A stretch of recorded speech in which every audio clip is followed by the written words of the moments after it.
بسم الله الرحمن الرحيم وبه نستعين وصلى الله تعالى على النبي الكريم. درسنا اليوم عن الحضارة الغربية وماديتها.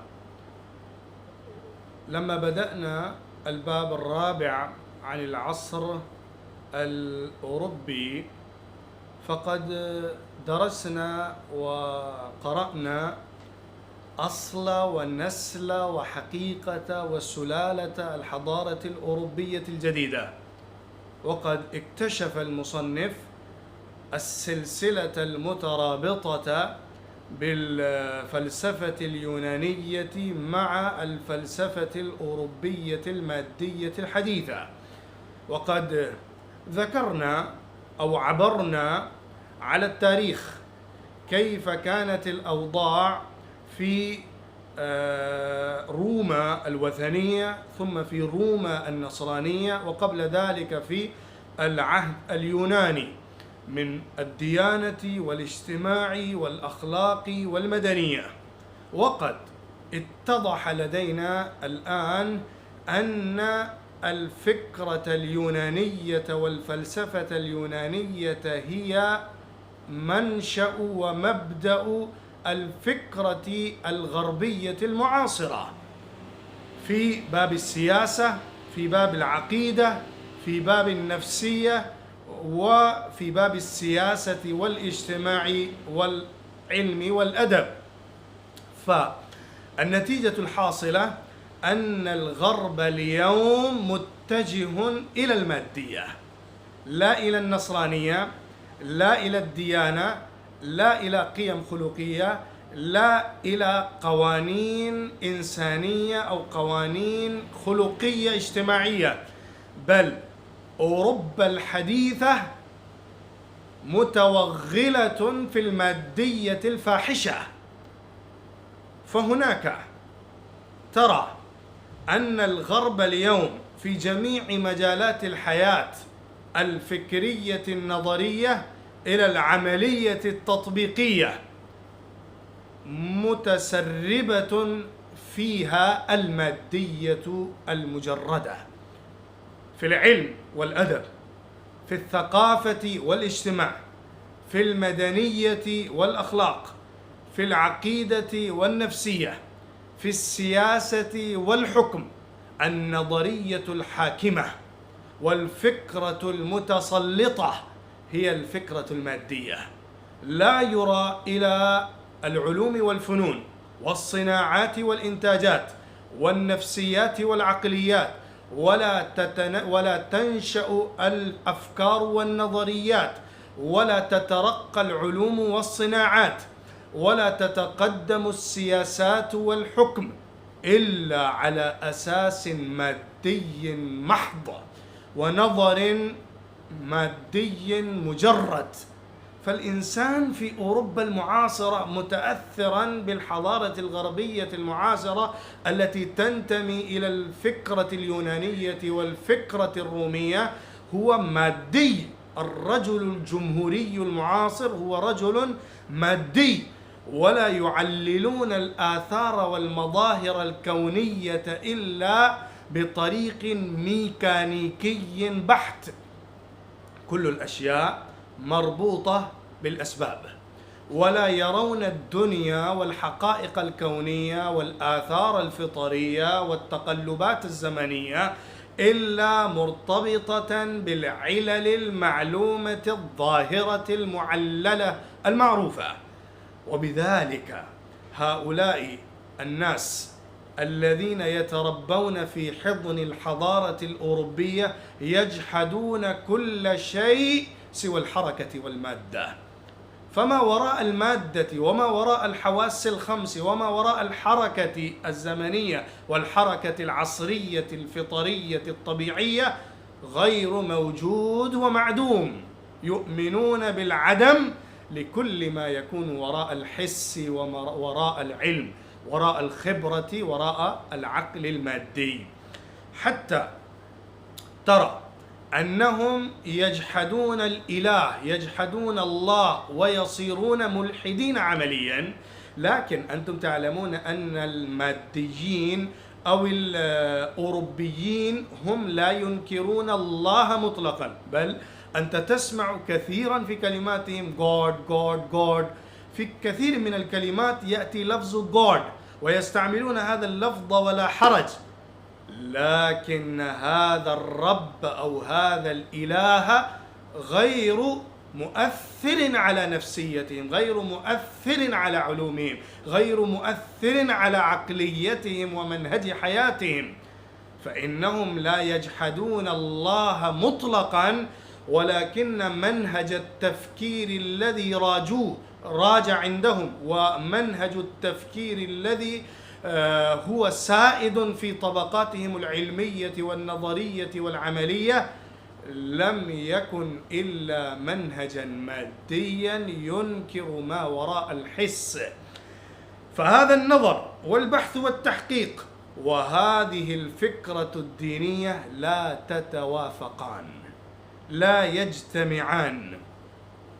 فكل ما يكون أساسه على الوحي أو العلم الغيبي أو دعوة إلى الحياة الأخروية أو حقيقة وبيان للموت والحياة الآخرة فإنهم لا يؤمنون بها، وذلك لأن منهج التفكير المادي هو ينكر كل ذلك، ما لا يأتي في دائرة العد والحصر والمساحة والاختبار فهو معدوم، فهو غير مقبول.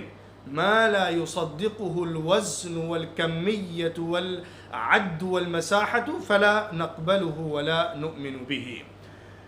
فهذه كانت هي أساس، فهذا هو أصل لمنهج التفكير المادي الغربي.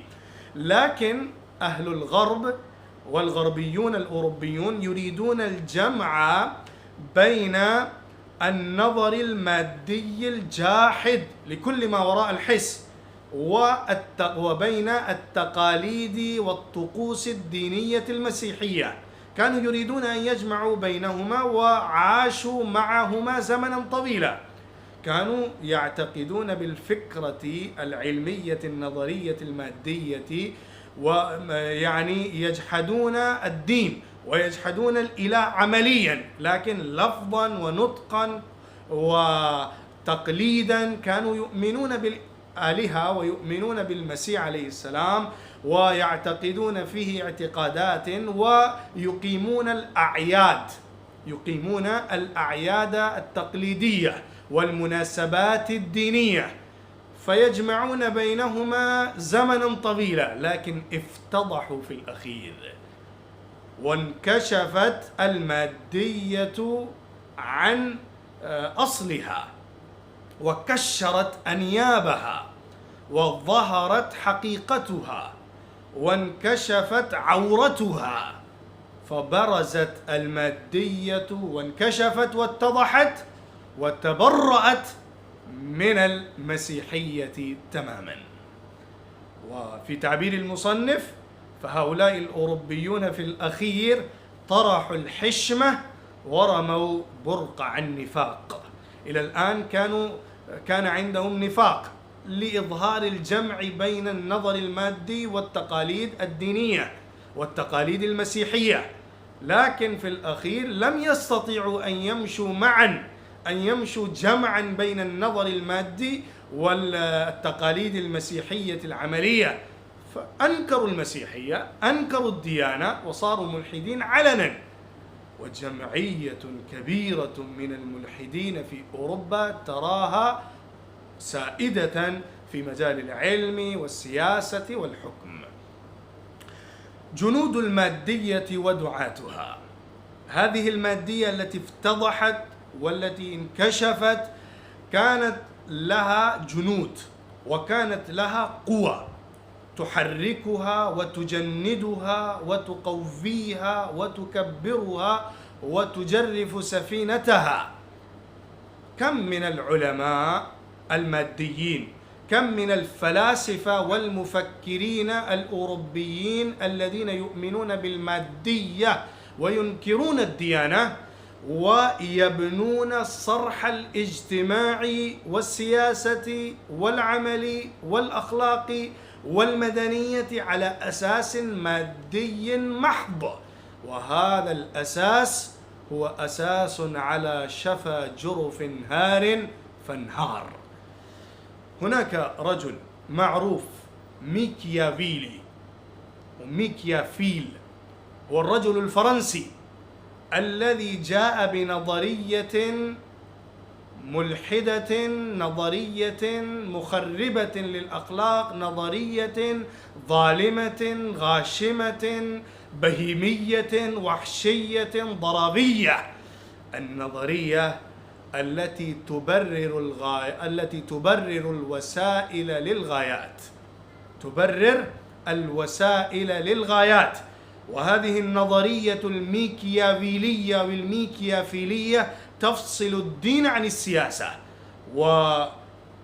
وتعتقد أن الإنسان له معتقدات لا بأس بها، فالدين قضية شخصية لا صلة لها بالسياسة، والسياسة حرة مطلقة، للسياسي وللحاكم حق تام مطلق لاتخاذ كل الوسائل الممكنة له للوصول إلى سدة الحكم، فيظلم، فيقهر، فيستبد، فيقتل، فيسفك الدماء، فينتهب الأموال، فيسرق الأموال، ويقتل الرؤوس، ويزيل الهامات عن الرؤوس، عن الأعناق، يفعل ما يشاء إذا كانت المصلحة له إقامة سلطانه القوي، فهذا كله جائز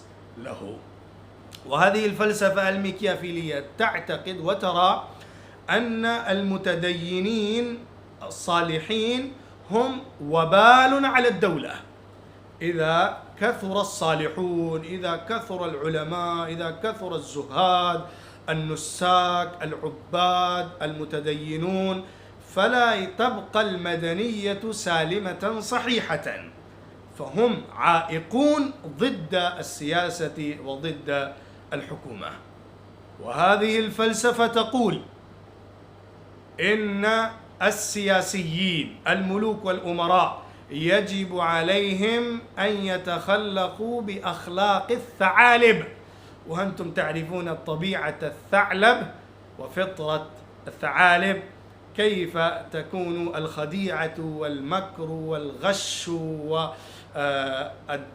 والدس والدسائس من طبيعة الثعالب المعروفة.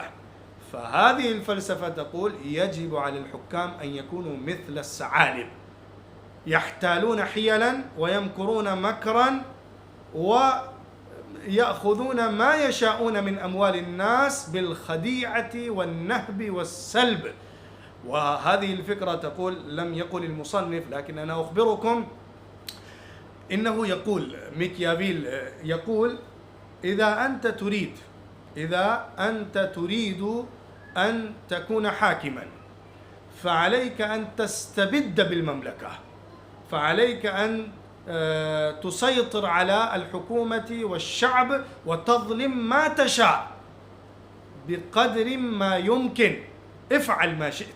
في الأخير إذا بقي بعض الفئة من الناس الذين عارضوك فأعطهم بعض البقية من المال حتى يقبلوا منك الجميل ويرضوا منك. هذه طبيعة الناس، افعل ما شئت بهم ثم أعطهم لقمة واحدة ترضيهم عنك.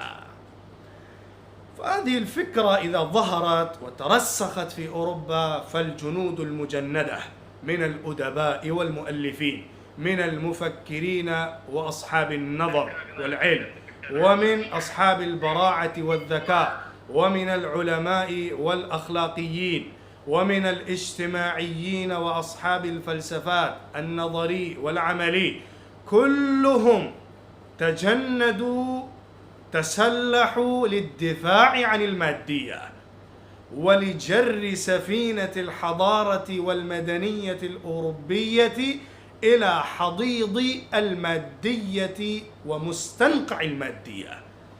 ويعني فعلوا ما فعلوا في سبيل ذلك، وغردوا به وفسروه تفسيرا بكل ما يمكن عندهم من القوة اللسانية والقوة القلمية الكتابية، والحكام يستعملون حكومتهم، والسياسيون يستعملون سياساتهم، والعلماء يستعملون قوتهم العلمية وذكائهم وقريحتهم للذب عن المادية ولتقوية المادية الغربية. فهذه هي الجنود: الأدباء، المؤلفون، العلماء، المفكرون، السياسيون، الحكام، الملوك، الكتب الأدبية والكتب العلمية، النظريات، الفلسفات، العلوم الجديدة والتكنولوجيا الحديثة، كلها كانت في خدمة المادية لا زيادة عليها. فإذا نقول بكل ثقة، وهذه الدعوة تثبت بكل حجة، أن أوروبا الحديثة، أن الغرب المعاصر لم يكن إلا نسخة صادقة جديدة للحضارة اليونانية العتيدة التليدة القديمة. فأوروبا المادية المعاصرة هي صورة براقة لماعة خداعة معاصرة للحضارة اليونانية القديمة وللحضارة الرومية السابقة. فإنك قرأت ورأيت وعرفت في الحضارة اليونانية الدين كان خاليا من الروحانية، فأنت ترى أوروبا المعاصرة على نفس المنهج. أنت رأيت في مجتمعات يونانية قلة الدين والخشوع والخضوع أمام الرب، ورأيت كثرة اللهو واللعب والطرب في المجتمعات، في التقاليد، في الاجتماعات، في المناسبات، في الأعياد، حتى الأعياد الدينية. فأنت ترى نفس الحالة في أوروبا المعاصرة. أنت رأيت في الكلام عن اليونان والحضارة اليونانية التهافت على ملذات الحياة والإقبال التام على الدنيا والنهامة والجشع والشرع في الدنيا. فأنت ترى الرجل الجمهوري الجديد مثل الرجل الجمهوري اليوناني القديم كما يصفه سقراط، كذلك أنت تصفه اليوم عندما ترى الرجل الماشي على زقاق أوروبا. أنت رأيت في روما بعد النهضة وبعد تيار التنور الشك في الدين والإنكار على الحقائق الغيبية والدين. فأنت ترى اليوم في المدارس العصرية الأوروبية، في الجامعات، في المصانع، في البيوت والدور، في كل مجالات من مجالات علمية وعملية، وفي كل موضع من مواضع المدنية والثقافة شكا في الدين وإنكارا على الغيب. ألست ترى نفس الحالة في الدنيا المعاصرة؟ فهناك توافق تام وانسجام كامل بين الحضارة القديمة والحضارة الجديدة لأوروبا في تاريخها الطويل الممتد. إذن أوروبا المعاصرة هي أوروبا المادية، ليست أوروبا النصرانية. الدين الذي يذكر كدين عالمي، كدين أكبر في العالم الإنساني، هو دين نصراني، دين مسيحي، وأكبر الدول الأوروبية كلها مسيحية. لكن نقول بكل قوة وبكل حجة وبرهان ودليل إن أوروبا المعاصرة هي أوروبا المادية، لا نصرانية فيها إلا اسما أو رسما، لا حقيقة وعملا وتأثيرا. انظر ما يقوله الأستاذ الألماني المهتدي محمد أسد رحمة الله عليه، الذي له كتاب إسلام at the Crossroad، الإسلام على مفترق الطرق، الرجل الشهير الذي أسلم وألف الكتاب. وكتابه أيضا من أهم مصادر الاطلاع على نفسية المسيحيين وحضارة أوروبا للمصنف في هذا الكتاب لما كان يتكلم عن أوروبا. فإنه يقول، أنا أنقل لك عبارته: إن الرجل العادي في أوروبا ديمقراطيا كان أو فاشيا، رأسماليا كان أو اشتراكيا، عاملا باليد أو رجلا فكريا، إنما يعرف دينا واحدا وهو عبادة الرقي المادي. ما أبلغ هذا التصوير وما أبدع هذا البيان كما يصفه الأستاذ محمد أسد. رجل كان ما كان في حياته العملية، في صناعاته وفي وظيفته وفي تقاليد حياته، لكنك تراه يعبد الرقي المادي والمادة والبطن والمعدة كما يصف رجل إنجليزي آخر سوف أذكره.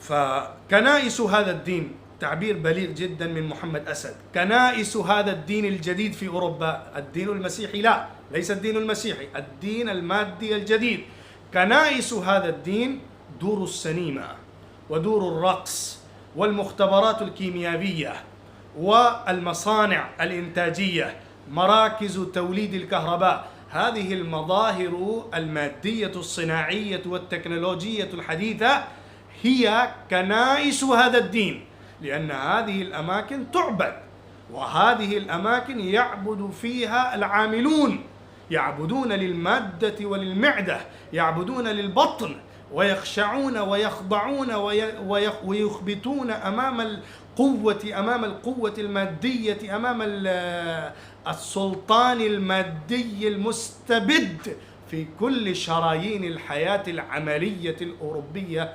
الغربية. فأنت ترى تنافسا في ملذات الحياة وتنافسا في مجالات العمل المادي، وليس ذلك إلا بسبب عبادة المادة. فإن الحضارة الغربية لا تجحد الله في شدة وصراحة، ولكن انظروا إلى تعبيره الدقيق، ولكن ليس في نظامها الفكري موضع لله في الحقيقة.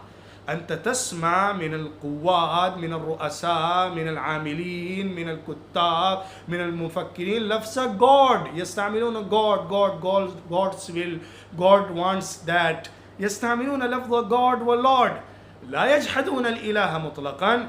لكن تفكر، نظام فكري غربي ليس فيه مكان ما لله في الحقيقة، وإنها لا تعرف له فائدة ولا تشعر بحاجة إلى الله. ليست هناك حاجة إلى الله، بل بالاسم والرسم والذكر لا بأس بالنطق بهذا الاسم، لكن ليس له وجود عملي مؤثر على سلوك الإنسان. وهناك رجل آخر، أستاذ جورد، وكتابه العظيم المهم جدا Guide to Modern Wickedness هو من أهم مستدلات الشيخ الندوي في هذا الكتاب للكلام عن أوروبا. وله كتاب آخر اقتبس منه اقتباسات أيضا المصنف Philosophy for Our Times للأستاذ جورد. وهذا الرجل الأوروبي البريطاني يكتب عن نفسية النشء الحديث في أوروبا، وعقلية الجيل الجديد في الغرب، فيقول: أنا اختبرت في الصف اختبارا من الطلاب بين ذكور وإناث من الطلاب. أنا سألت سؤالا واحدا: كم منكم مسيحي بأي معنى من المعاني؟ لا أسأل المسيحي العملي، المسيحي الذي يذهب إلى الكنائس كل أسبوع، والذي يؤدي ويتبع كل التقاليد الدينية. أنا أسأل مسيحي بأي معنى فقط، يعني هو ينتمي إلى المسيحية بأي شعور، بأي اعتقاد أو بأي تقليد. هل هناك أحد منكم؟ سأل 20 طالبا هذا السؤال. فهل تعلمون ماذا كان الرد من الطلاب؟ هو يقول: 3 فقط أجابوا بأنهم مسيحيون بأي معنى من المعاني، و7 قالوا لم نتفكر في هذه المسألة يوما ما، فلا نعرف شيئا من ذلك، ولم نتفكر في مسألة الدين أبدا. و10 نصف العدد، 10 من الطلاب قالوا: نحن معادون للمسيحية، نحن أعداء للديانة، للدين. نصف العدد أعداء، وقلة قليلة تقول: نعم ننتمي إلى الديانة بأي معنى. وثلث العدد يقول: نحن لم نتفكر في هذه القضية. فيقول الأستاذ جورج: هذه هي النتيجة لكل أوروبا إذا اختبرت، وهذه هي الحقيقة إذا حققت. هذه هي الأوضاع في كل أوروبا، فإنك ترى هذه الحالة في أوروبا ما لا تراه قبل 50 سنة، وهذا ما يقوله في القرن المنصرم، فكيف تقول في القرن المعاصر إذا كانت المادية أقوى من سابقها؟ فإن الأحوال والآثار في هذه البلاد لتدل على أن الكنيسة النصرانية ستموت في القرن الآتي. أستاذ جود يقول في القرن المنصرم الماضي بأن القرن الآتي ستموت فيه الكنيسة لا تبقى في القرن الآتي. وأنتم تعرفون جيدا أن الكنائس اليوم في أوروبا أقل قليلا بالنسبة للماضي، فإنها تتحول إلى دور الرقص والسينما والمختبرات والمدارس والمصانع وحتى المساجد، لأن هذه الكنائس لا يأتي إليها الناس ولو رسما، ولو يوما واحدا للدعاء فقط، لبعض التقاليد الدينية فقط. الناس بعيدون عن الديانة تماما. هذه الحقيقة الواقعة في أوروبا، وهذه هي الأغلبية الساحقة في أوروبا التي لا تؤمن بالديانة المسيحية كديانة عملية تقليدية، إنها أنكرت أو لم تتفكر ولا تتفكر عن الدين مطلقا. فهذه الحقيقة. انظر، وذكر مثالا غريبا جدا، وهذا المثال يدل على نفسية هذه الطبقة الأوروبية وهذه النفسية الأوروبية. رجل اخترع بندقية، وتملأ هذه البندقية بالأوراق البالية القديمة، فإنها كانت تملأ بنسخ الكتاب المقدس التوراة. الكتاب المقدس التوراة لها أوراق بالية قديمة، فهذه البندقية لملئها تستعمل هذه الأوراق فيها. فلأجل هذا هذا الرجل الذي كان فقيرا بعد اختراع هذه البندقية صار غنيا، وإنه استعمل نسخ التوراة وأوراق التوراة البالية لهذه البندقية كثيرا وكثيرا، وراجت تجارته ونفقت سلعته. هذه هي يعني صلتهم بدينهم. ويذكر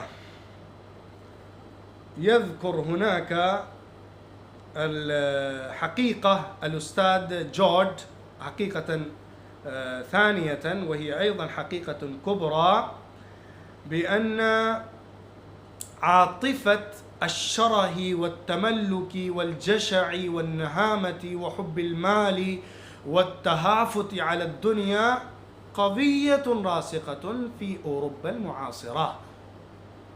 أولا إنكار الدين والعزوف عن الدين وترك الدين ونبذ الدين وراء الظهور، وثانيا الإقبال المطلق التام على الدنيا، شره المال والتملك راسخ وقوي في أوروبا. فالقوة هي معبودة وليس الإله هو المعبود. وإذا قسمنا النظرية المادية في القرنين، القرن 19 والقرن 20، فأنت ترى نظريتان اثنتين كلتاهما مختلفتان في بعض الجزئيات والفروع، لكنها متفقتان على أساس المادية وعلى أساس عبادة القوة والمادة.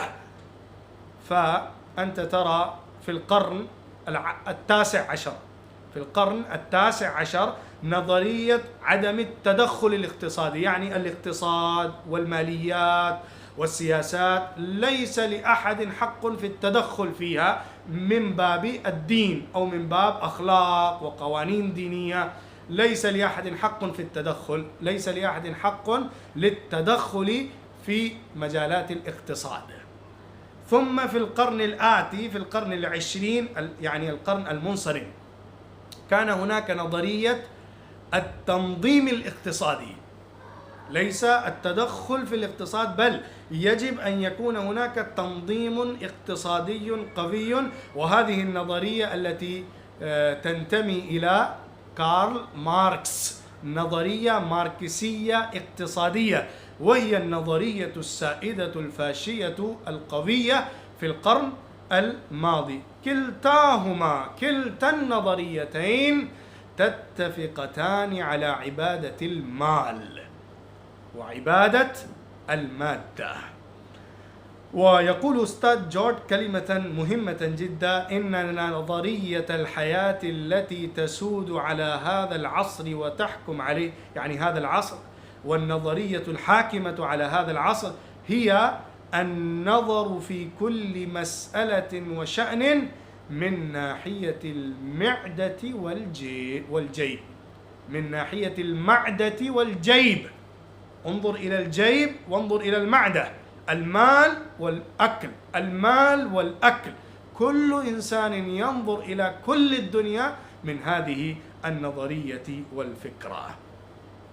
ورجل آخر صحفي أمريكي، جون غانتر، هو يكتب في كتابه Inside Europe، في داخل أوروبا، كلمة جميلة جدا ووصفا دقيقا هو يصف به الرجل الأوروبي المعاصر. يقول: إن الإنجليز إنجلترا إنما يعبدون بنك إنجلترا، Bank of England، يعبدون بنك إنجلترا 6 أيام في الأسبوع، ويتوجهون في اليوم السابع إلى الكنيسة. اليوم السابع للكنيسة و6 أيام في الأسبوع لعبادة المال ولعبادة البنك. فأنت ترى المظاهر في كل الحياة من المادية، المظاهر المادية في كل حياة طبيعية أوروبية، التمتع بالدنيا والمشي وراء اللذة والمنفعة الدنيوية. فإنهم لا يجدون في حياتهم العملية مجالا وموضعا لله أو لعبادة الله أو الدعاء من الله والتضرع إلى الله والخشية والخوف من الآخرة أو فكر الآخرة، فكر الدين. ليس لهذه الأشياء أي موضع في أوروبا. حتى الناس في أوروبا المعاصرة انحطوا في حضيض المهانة والمذلة والخساسة والدناءة والرذالة أكثر وأشد من المشركين العرب. المشركون العرب الذين إذا تورطوا في مصيبة وأصيبوا بمحنة ذكروا الله، وإذا غشيهم موج كالظلل دعوا الله مخلصين له الدين.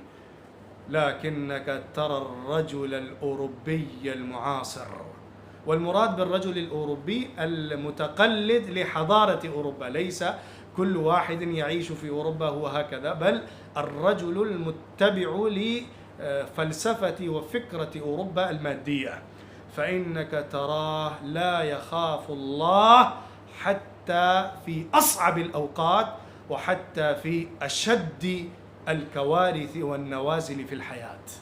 فإنهم كما يقول الله تبارك وتعالى: ولقد أرسلنا إلى من قبلك فأخذناهم بالبأساء والضراء لعلهم يتضرعون فلولا إذ جاءهم بأسنا تضرعوا ولكن قست قلوبهم وزين لهم الشيطان ما كانوا يعملون. قسوة القلوب.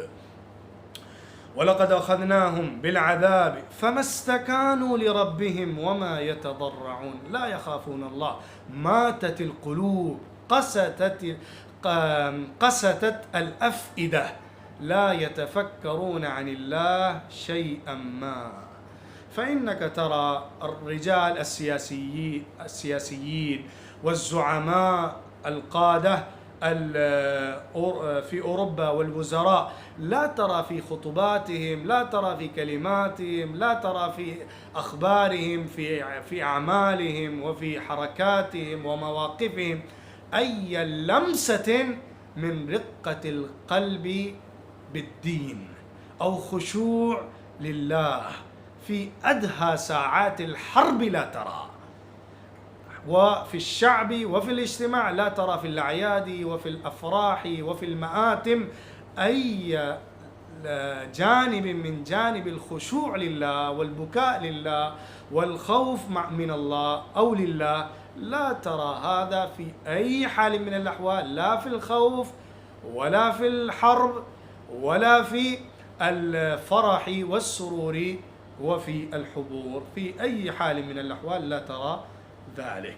فهناك قصص من المبكيات والمضحكات من هؤلاء الأوروبيون إذا كانت الحروب على رؤوسهم والقنابل تقذف على سقفهم وهم في دور الرقص ودور السينما، فإنهم يستمرون في حالهم ويواصلون عملهم الفاحش ولا يتنكبون من ذلك حتى في هذه الأحوال، لأنهم لا يخافون الله ولا يبالون بالدين في شيء ما. حتى من الغريب الأغرب أن أجمل التمثيلات السينمائية ظهرت في أوروبا في أيام الحرب، في أيام الحروب الكبرى في التاريخ.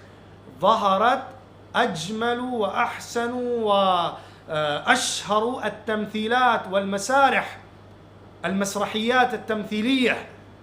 لماذا؟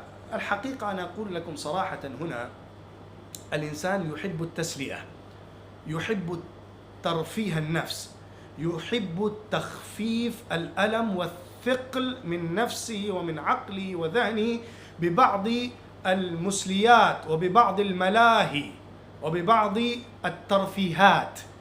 فإذا كان الرجل المؤمن فيشبع غريزته هذه بالعبادة والبكاء أمام الله والدعاء من الله والسجود لله والخشوع أمام الله والطلب من الله والإنابة والتضرع إلى الله، بينما الرجل الأوروبي المادي فإنه لا يجد هذا، بحيث يشبع به غريزته هذه ونفسيته هذه وتطمئن نفسه، فإنه يذهب إلى دور الرقص وإلى دور السينما لكي يخفف عنه آلام التعب وآلام الحياة العملية.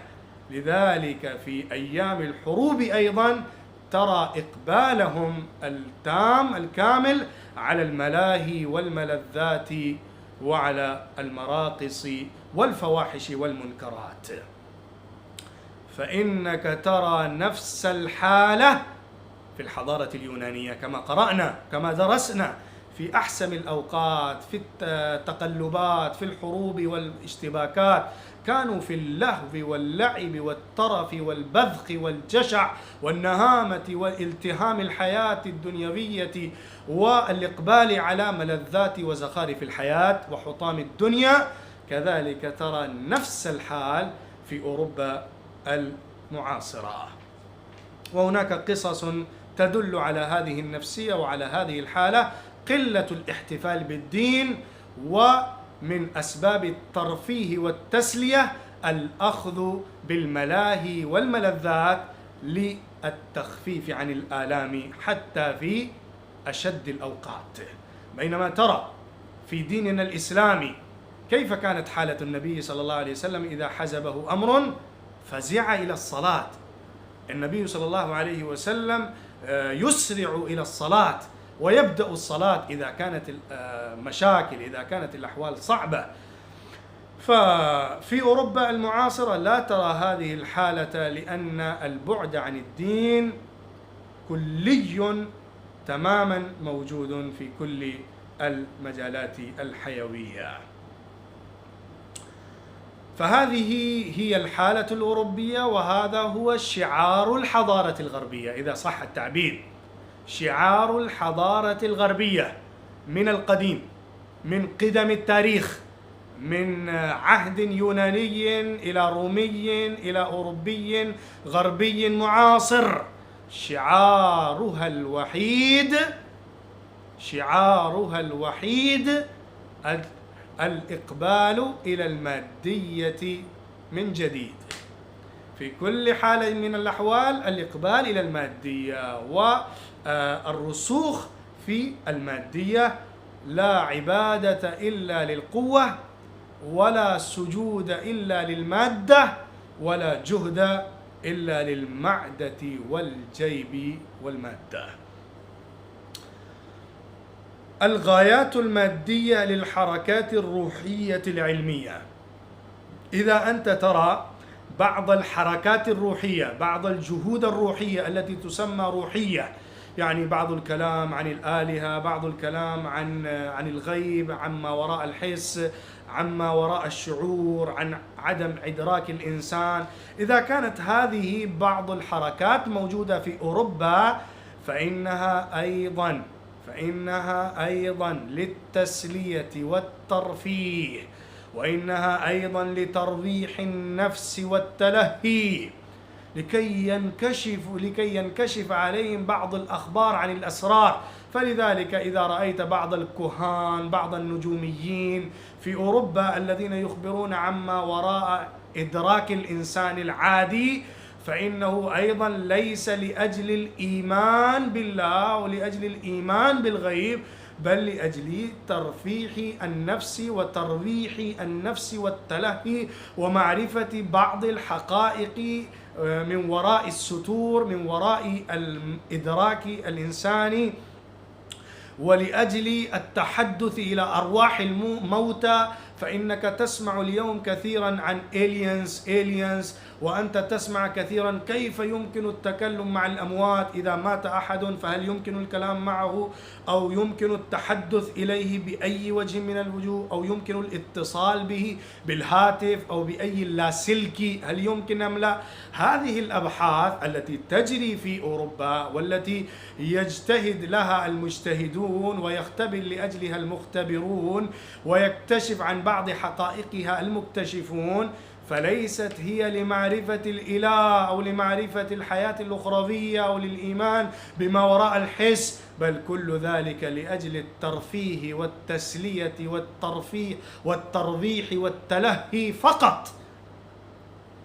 وكذلك إذا كان أحد يجاهد ويجتهد ويضحي بالمال والنفس، فإنه لا يجاهد ولا يبذل نفسه لأجل الدين أو لأجل إرضاء الله تبارك وتعالى، بل يعمل ما يعمل في سبيل التضحية، فإنه فقط لأجل الشهرة وذياع الصيت خلود الذكر في التاريخ، فإنهم لا يريدون إلا الدنيا بكل محاولاتهم الجهادية والعملية والعلمية بأي وجه كان، فليس قصدهم إلا الشهرة والمال والحياة الدنيوية فقط.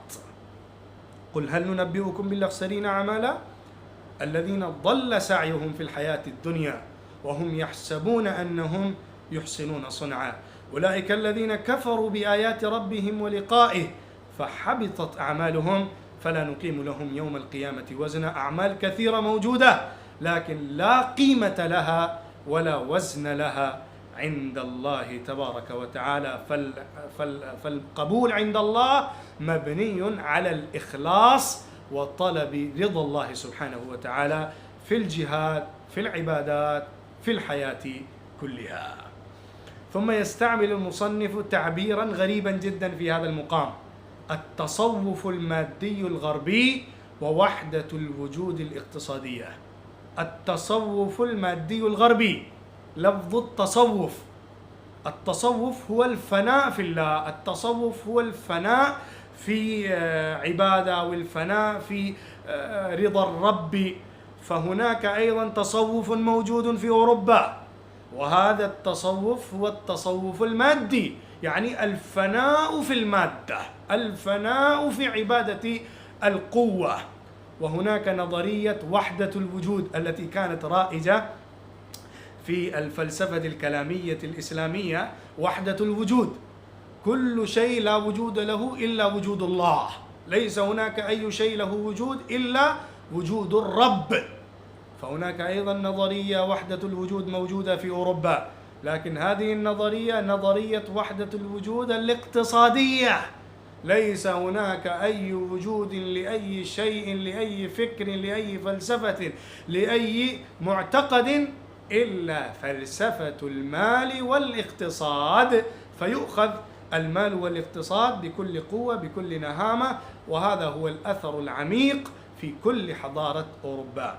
فإن كارل ماركس الرجل المشهور الذي جاء بنظرية الشيوعية، نظرية الماركسية، هو يعتقد بهذا الاعتقاد، واعتقاده راج في كل أوروبا، سواء كانت الدول الرأسمالية أو الدول الشيوعية، كلها معتقدة بهذا الاعتقاد، اعتقاد وحدة الوجود الاقتصادية. فإن نظرية كارل ماركس هي نظرية إرجاع كل التقلبات والمجالات الحيوية إلى المال والاقتصاد، فكأن كل خلل في الحياة، في السياسة، في الاجتماع، في الأخلاق، في المدنية، لا ينشأ إلا نتيجة الخلل الواقع في اقتصاد الدولة. روح الاجتماع لا تتكون إلا بالتناسب الصحيح في الاقتصاد. افهموا معي قليلا هذه النظرية. روح الاجتماع التي لأجلها النظام السياسي والنظام الملكي الحكمي هي قائمة على تقسيم المال في طبقات المجتمع، وهذا التقسيم يختلف، وباختلافه يقع الخلل، وبحدوث الخلل يقع التشابك والتصارع والتصادم بين أفراد الطبقات المختلفة في المجتمعات. فكل مصيبة وقعت وكل ثورة حدثت في تاريخ الإنسان، حتى كانت ثورة دينية، فإنها كانت بسبب عدم التقسيم الصحيح في الأموال وفي الاقتصاد. فالاختلاف الذي يقع بين طبقات المجتمعات ينتج الصراع والتشابك والتصادم، حتى الثورات والانقلابات في المجتمعات والحروب. فإنه في الحقيقة بنظريته هذه يجحد كل مناحي الحياة إلا الاقتصاد، فكأن الاقتصاد هو الأصل والرأس والأساس لكل حركة إنسانية ولكل فكرة إنسانية، وليس وراء ذلك أي شيء. فهذا هو التصوف المادي، الفناء في الاقتصاد، وهذه هي نظرية وحدة الوجود الاقتصادية. فكأنه لا وجود إلا للبطن والمعدة، فإن صوفية الشرق كانوا يرون الإنسان ظلا ربانيا، أما الماديون في الغرب فلا يرون الإنسان إلا وجودا بهيميا حيوانيا. وهذه النظرية يعني وجود حيواني بهيمي للإنسان لقد رسخ وقوي بنظرية داروين، حيث أثرت هذه النظرية في الأفكار الأوروبية والحضارة الغربية تماما. أنتم تعرفون نظرية داروين التي تعتقد بارتقاء الإنسان، الارتقاء الإنساني الحيواني، بأن الإنسان أساسه أميبا، الإنسان كان حيوانا ذرة صغيرة، حيوانا أقصر وحيوانا أصغر، ثم هناك سلسلة وما يسمى بركبة الحياة المنتقلة وسكة الحياة المتنقلة، فإنها تنقلت من حال إلى حال، من حيوان إلى حيوان، وارتقى ارتقاء تدريجيا حتى وصلت إلى القردة، ومن القرد إلى الإنسان الحي المعاصر، فهو درجة نهائية أعلى لهذا التسلسل الارتقائي. فهذه النظرية لداروين الذي كتب لأجلها كتابه الشهير أصل الأنواع Origin of Species، وهذا الكتاب ألف في القرن التاسع عشر، عام وسنة 59 و800 وألف للميلاد. فهذا الكتاب انتشر وراج وذاع صيته في كل أوروبا، كل الناس اعتقدوا بهذا الاعتقاد. فهذه النظرية تبين أن الإنسان وصائر الحيوان ليس لها وجود إلا حيواني بهيمي، فالوجود الحيواني البهيمي هو حقيقة الإنسان، فالإنسان منتقل من حيوان أصغر إلى إنسان متكلم وناطق. فهذا يعني الاعتقاد هو في الحقيقة كدين، الدين الوحيد في أوروبا اليوم بسبب المادية دين بهيمي، يعني الإنسان تفسير الإنسان تفسير بهيمي. أنت تقول أوروبا المعاصرة أو الحضارة الأوروبية المعاصرة تفسر الإنسان تفسيرا حيوانيا بهيميا مجردا، لا مكانة للملوكية أو لا مكانة للإنسان الملكي أو الروح الملكية في الإنسان شيئا ما. فكل الجمهور من أوروبا، الشعوب الغالبة في أوروبا أقبلت على نظرية داروين إقبالا تاما وقبلته قبولا كاملا. فالكنيسة والتيارات الدينية الكنائسية لم يبق لها دور بعد هذه النظرية وبعد هذه الفلسفة الأوروبية. وقد قال مستر شيبرد يعني تعبيرا صحيحا ووصفا دقيقا: لقد ظهر في إنجلترا جيل من الناس، هذا ما يتكلم عن القرن المنصرم، وهذه هي الحالة في القرن المعاصر بالزيادة الزائدة. لقد ظهر في إنجلترا جيل من الناس يجهل الحياة المنزلية جهلا باتا ولا يعرف غير حياة القطعان والبهائم. ليست هناك حياة إلا حياة بهيمية محضة، لا مكانة للروحية ولا مكانة للملكية في الإنسان، فالإنسان ليس إلا حيوانا بهيميا محضا. هذه هي الفكرة المادية، اقترفت وارتكبت جرائم بشعة في تاريخ الإنسان، الجرائم الإنسانية الوحشية الضارية القاسية جدا في كل العالم الإنساني بسبب هذه الفكرة المادية. لقد شاهدتها الدنيا في القرنين الماضيين. كم من الشعوب اضطهدت، كم من البلدان دمرت، كم من المدنيات أزيلت، كم من الأقوام أبيدت، كم من الأناس أهلكوا ودمروا وقتلوا وسفكت دماؤهم بسبب هذه النظرية المادية التي لا تؤمن إلا بنعامة ورفاهة بعض الأقوام على حساب كل الشعوب والأمم وكل الدنيا لمصلحة سياسية دنية صغيرة يجوز إبادة كل الشعوب.